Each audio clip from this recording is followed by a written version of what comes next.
Good day, everyone, and welcome to our NSTP2 subject, National Service Training Program. This is Miss Ira Bombasa, and I am your instructor for this subject. So, for today, we will be discussing about Lesson 5, Environmental Awareness. So, here's our objectives.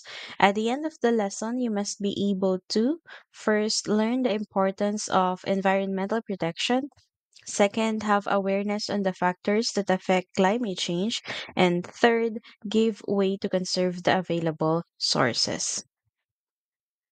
Okay, so to start, when we say environmental awareness, this means to understand the fragility of our environment and the importance of its protection. In short, when we say environmental awareness, ito yung pagkakaroon natin ng concern and care about the environment. Okay? So why there's a need for us to be aware? Bakit kailangan may alam tayo? Bakit kailangan meron tayong pakialam? Simply because it gives us many resources. Or dito nagmumula yung mga pangunahing pangangailangan natin like water for drinking, air for breathing, food for our consumption, mga prutas, no, mga gulay and other resources that we use in our daily lives. Okay? So we need to be aware as well so we can give importance to those resources which of course in return makes us alive. Yun ang bumubuhay sa atin. Okay? Hangin, pagkain, tubig. And dahil kung hindi natin alam, no, hindi tayo aware, kung hindi tayo knowledgeable, na ang kapaligiran nga pala 'no, ay napakaimportante kasi ito yung nagbibigay sa atin ng mga pangunahing bagay para mabuhay. So kung hindi natin yun alam, hindi natin ito maaalagaan ng tama or maaabuso natin ito. At siyempre once maabuso, puwedeng maubos 'no, o kaya ay hindi sumapat sa pangangailangan ng dami ng tao sa mundo. So next one, we have environmentalism. So when we say environmentalism, it is an ideology that evokes the necessity and responsibility of humans to respect, protect, and preserve the natural world from its anthropogenic caused by humans' afflictions. Okay, so pag sinabi nating anthropogenic, ito yung mga gawa ng mga tao na hindi maganda, 'no? Halimbawa ay mga polusyon, okay, nagdudulot ng, um, worse things in our environment or in the health or kalagayan ng ating surrounding. Okay? So when we say environmentalism, ito na yung pagkakataon natin or responsibility natin sa environment para makabawi. Ano? So paano natin mapag-iingatan? Paano natin matutulungan maging masagana? Paano natin mape-preserve wherein kahit yung kaapu-apuhan natin ay mabuhay dito sa mundo, meron pa rin silang malalanghap na sariwang hangin, no? Meron pa rin silang maiinom na malinis na tubig at makakain na masustansya at sapat na gulay at prutas. So, there are three things you need to remember when we are talking about environmentalism. Una, respect. Okay, respetuhin ang mga resources na ibinibigay sa atin ng Mother Earth or Mother Nature ng libre. Okay? So as we all know, libre itong mga ito. When we say respect, again, mahalin natin at huwag nating gamitin sa pansariling kagustuhan, no? Tulad na lang ng sobrang pagmimina ng mga kumpanya or organizations sa kagustuhan nilang maatim ang pansariling kagustuhan or pansariling interes kahit maganda sira-sira na yung mga bundok, no? Eh wala pa rin silang pakialam dahil nakafocus sila sa pagpapayaman or again sa kanilang pansariling interes. As we all know, the very famous quote, no, respect begets respect. Kapag rumespeto ka ay babalik sa'yo ang respetong ibinibigay mo. Sabi nga nila, um, yung isa sa pinaka-famous line sa mga housemates, no, sa bahay ni kuya, you have to earn the respect. Kung tandaan niyo, yung sinabi na, Marie Chris, ang respect hindi yan ini-impose, ini-earn yan. Okay? So, kahit yan ay gubat, kapag masama ang ginawa mo dito ay babalik din sa'yo, 'no? Para lang yang karma. Alam ko naman na naniniwala kayo sa idea ng karma. So kung ito naman ay rerespetuhin mo, bibigyan ka din ng marangyang pangkabuhayan like you can sell fruits from the trees, 'no? Okay, so the second one pala, the first one is respect and the second one is protect. Okay, so as we all know, we humans, we are the ones who are very responsible, no?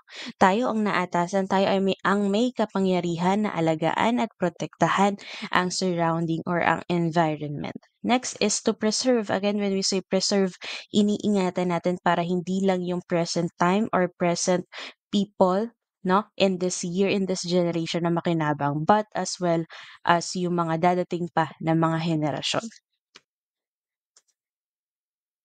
Okay, so kung ang issue ng ibang tao ay pinapakialaman ninyo 'no, yung mga issue sa loob ng bahay ni kuya ng mga housemates, very aware tayo, alam natin meron tayong input or makakasabay tayo kapag yun ang pinag-uusapan.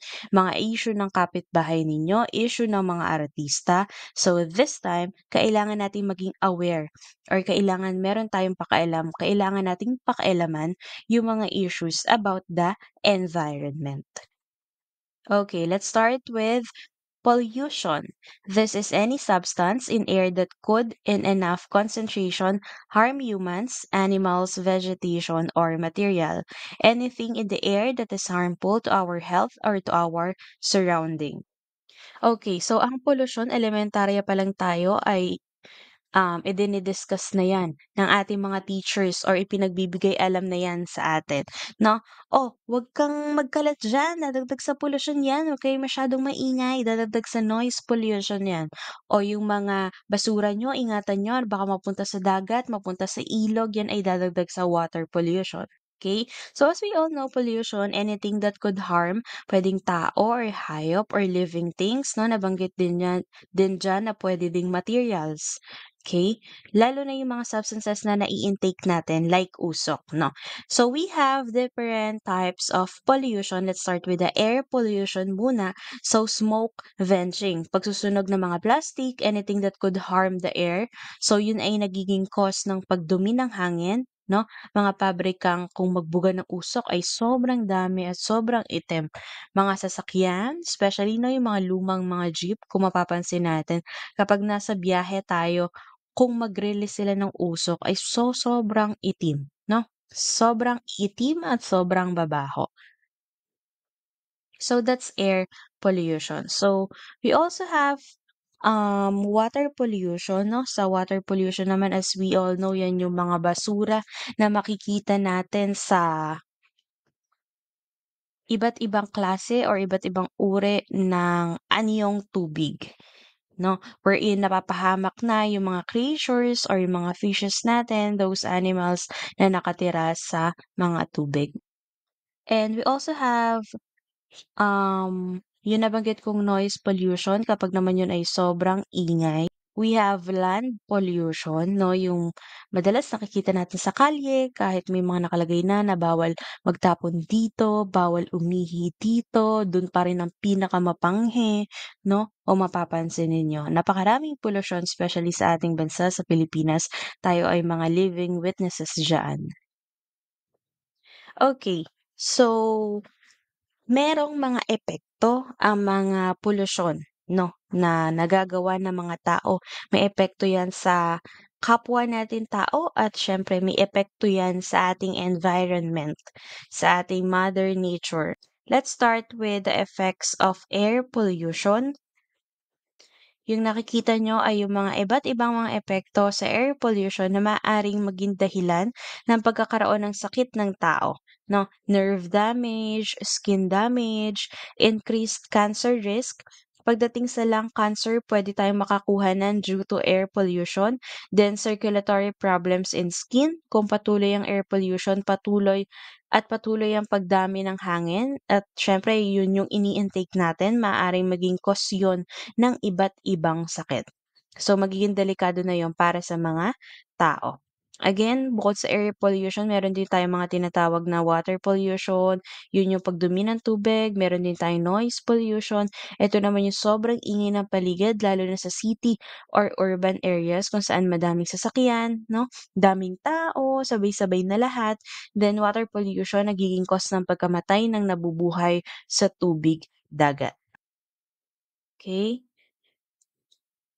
Alright. After pollution, the next environmental issue and concern we have is global warming. So this refers to an aspect of climate change that result in increased average temperature of the atmosphere, the layer of air near to Earth's surface. It can be caused by an increase in the amount of heat being received from the sun.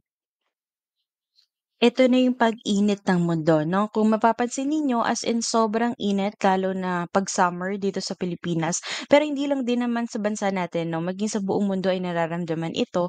So ano nga ba yung isa sa mga nagiging epekto ng global warming? So yun yung pagkatunaw ng yelo na nasa North Pole kung, mababalitaan ninyo. Madalas nakikita din 'yan kapag nag-i-scroll tayo sa social media platforms, especially sa Facebook 'no. Dahil nga sa umiinit na, madali nang natutunaw yung mga yelo na kung saan yung mga yelo na yon sa North Pole ay nagko-cause din ng pagtaas ng tubig sa dagat, okey. So isa yon sa epekto ng global warming. Again, 'pag sinabi nating global warming, eto na yung pag-init ng mundo.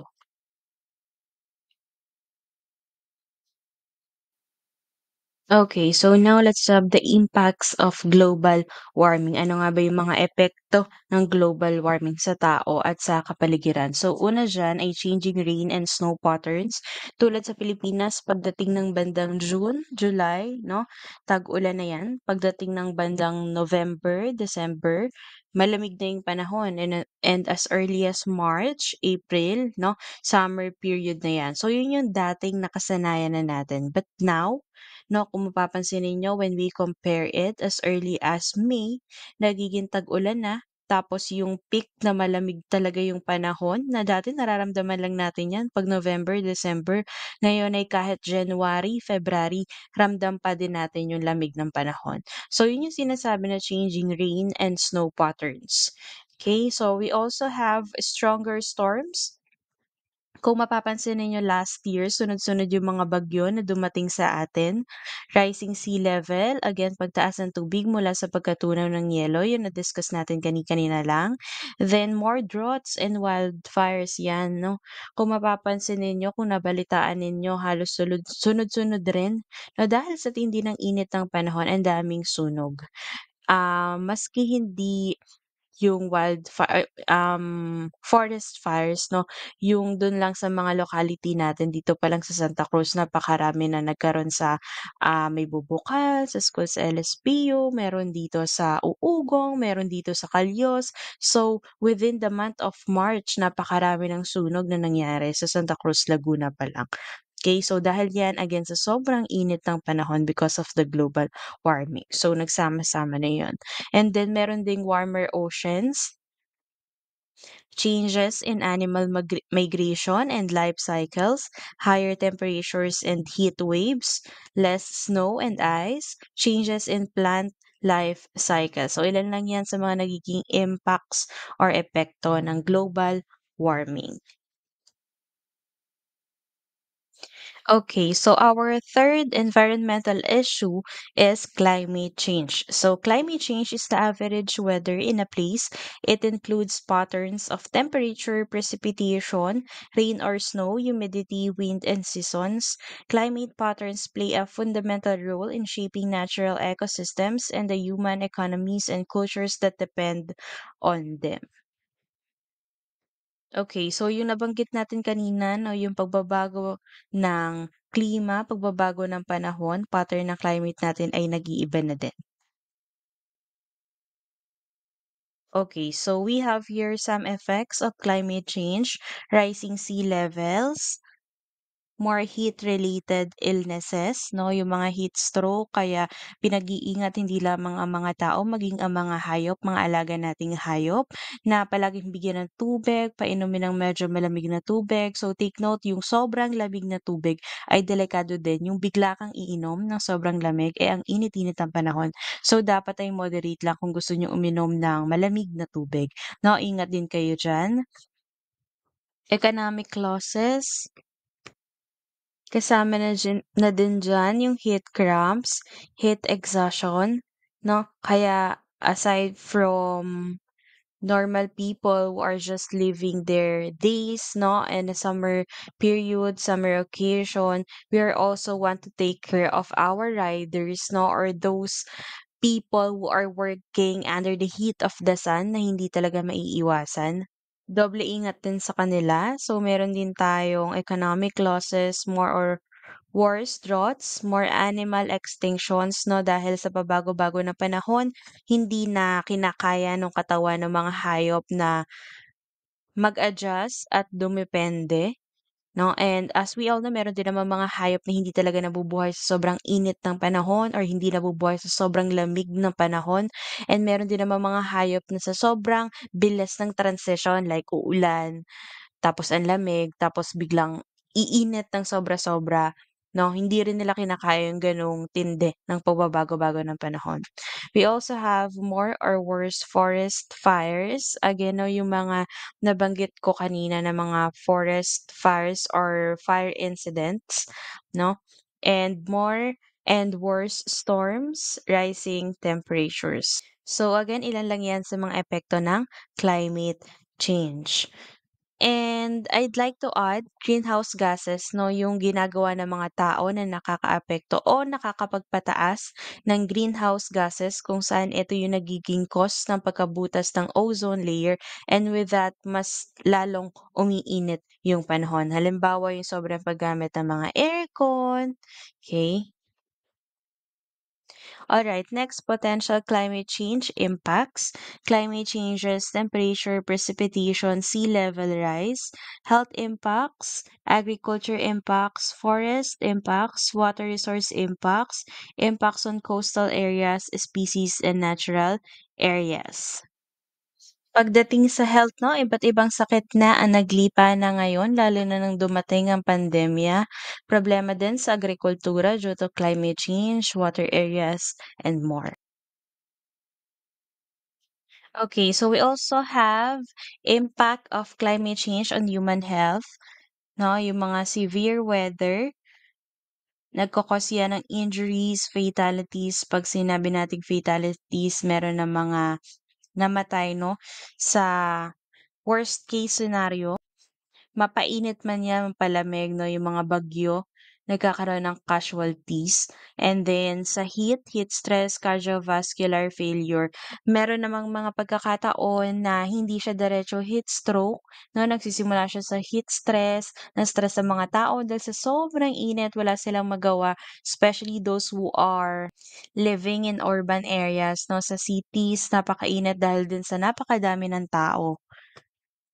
Kumpol-kumpol ang mga bahay or sobrang tabi-tabi ang mga bahay, 'no?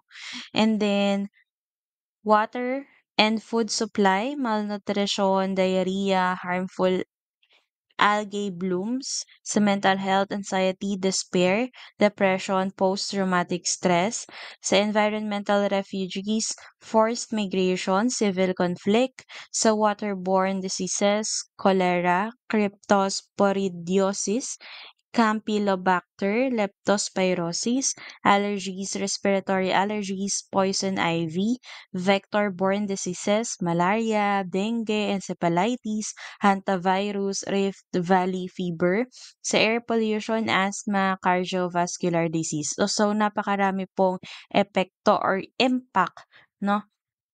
Maaari maging um sakit o hindi magandang dulot ang pagbabago-bago ng panahon sa katawan ng tao or sa health ng tao.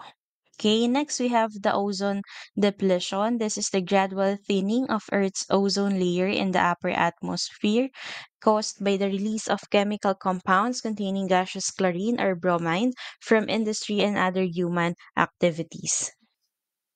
Okay, so pagkabutas ng ozone layer due to different activities na ginagawa natin. So ginagamit natin na nagiging dahilan din no ng pagkabutas ng ozone layer. For example, ay yung mga malalakas na radiation ng mga appliances like microwave, refrigerator, no, mga oven, toaster dahil in the digital era napakauso na nun or sobra na ang paggamit ng mga materials or mga equipment 'no, with the help of AI na napapadali nga yung mga gawain nating mga tao, pero meron din namang kapalit. Ang nagsa-suffer naman ay ang ating ozone layer or ang ating environment.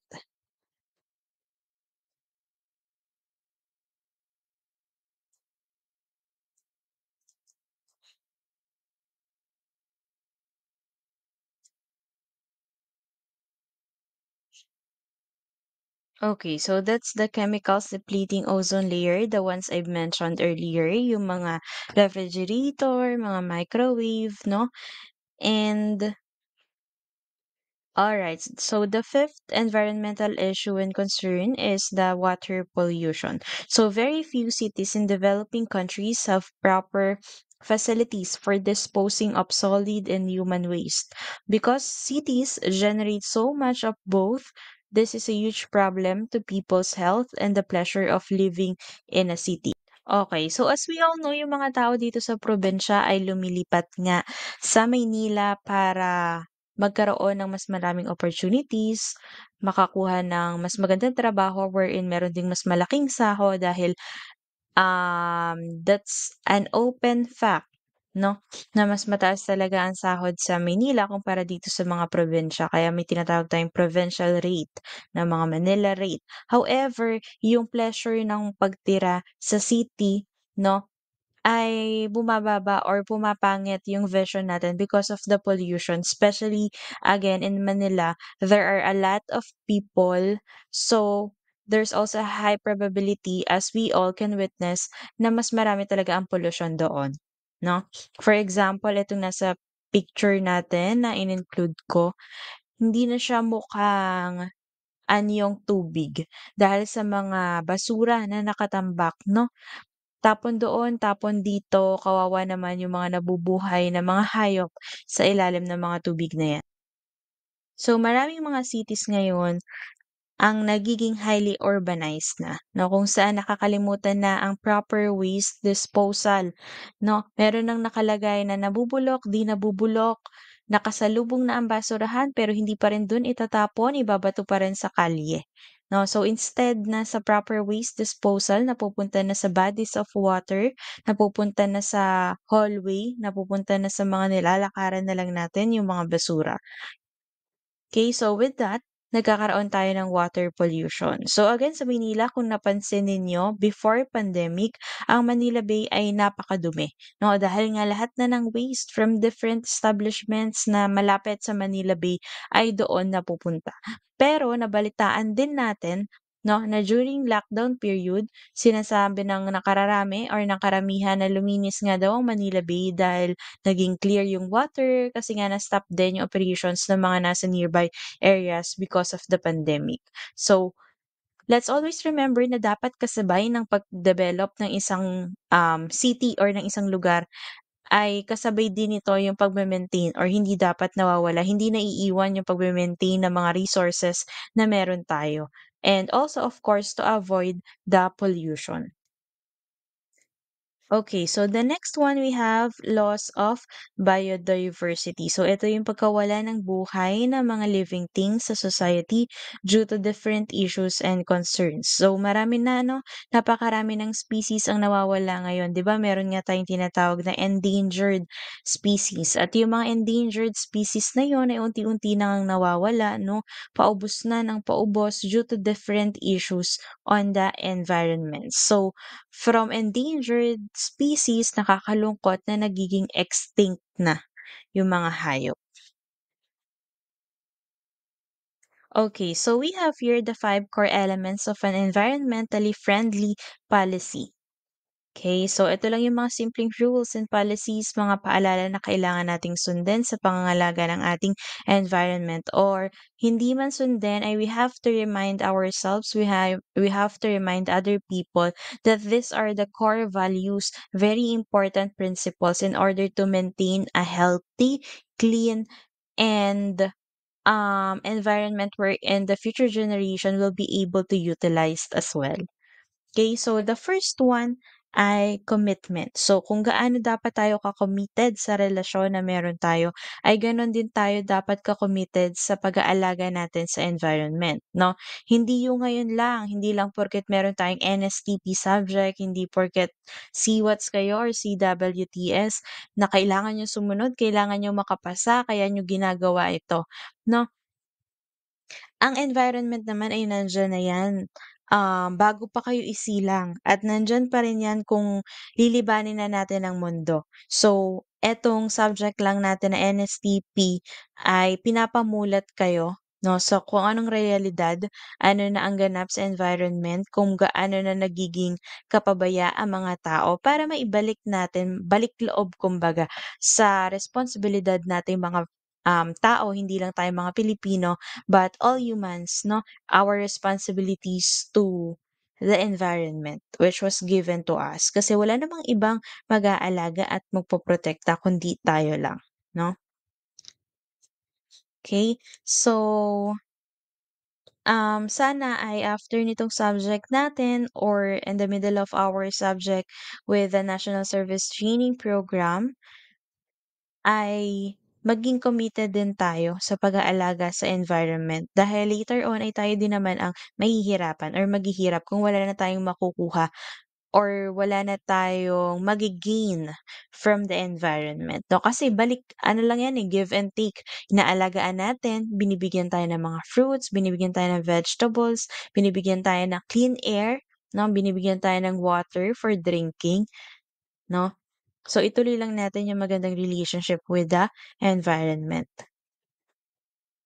And then responsibility 'no, sa atin sa mga tao, pinagkatiwalang environment o mga nilikha ng Diyos. So, tayo lang ang may kakayanan mangalaga at mag-ingat sa environment. This is our responsibility as humans, responsibilidad natin gawin kung ano yung tama. Okay. Next is protection. So we have our duty to protect our environment from different harms, especially from harms na nagagawa ng mga tao, no? So hindi dapat tayo kasi yung gumagawa ng ikakapahamak ng environment. Kasi nga tayo dapat yung magpo-protect, no? So yung mga simpleng mga gawain, mga simpleng aksyon, mga simpleng salita, as simple as pagsaway lang sa mga nakikita ninyo na gumagawa ng any pollution o nagko-cause ng pagdumi ng environment, no? Let's start it with us, with those simple words, with those simple actions because it pays forward, no? Makaka-impluwensya 'yan with other people to do the same, to do good, no? And I think it is also our duty na sitahin yung mga taong hindi gumagawa ng tama, no? As members of the society, as responsible members of the society. The fourth one is communication, no? Ito yung implementation ng mga developments na kailangan nating gawin. Also, ginagamit natin para mag-create din tayo ng environmental awareness, no? That is our lesson 5, environmental awareness. Okay, so let's use or let's maximize the use of communication for this one. And continuous improvement, syempre hindi lang dapat for now, na tuloy-tuloy dapat at dapat ay nag-i-improve tayo. Hindi lang okey na 'to kasi nagwalis na ako ngayon, yun na lang 'no. Sumali tayo sa mga projects ng mga government or mga NGOs or non-government officers 'no, may mga private institutions na mga nagpapa-clean up drive, yung mga simple na mga gawain para lang maging malinis yung mga kapaligiran. Let's try to join. Okay, so that's a lot of help for the improvement of our environment. Okay, so that's it for today. That's our lesson 5. I hope you gained something and you take action. No, hindi lang natutunan, hindi lang nalaman. You have to create action and you have to start it today. Again, pay it forward. Okay, thank you and goodbye.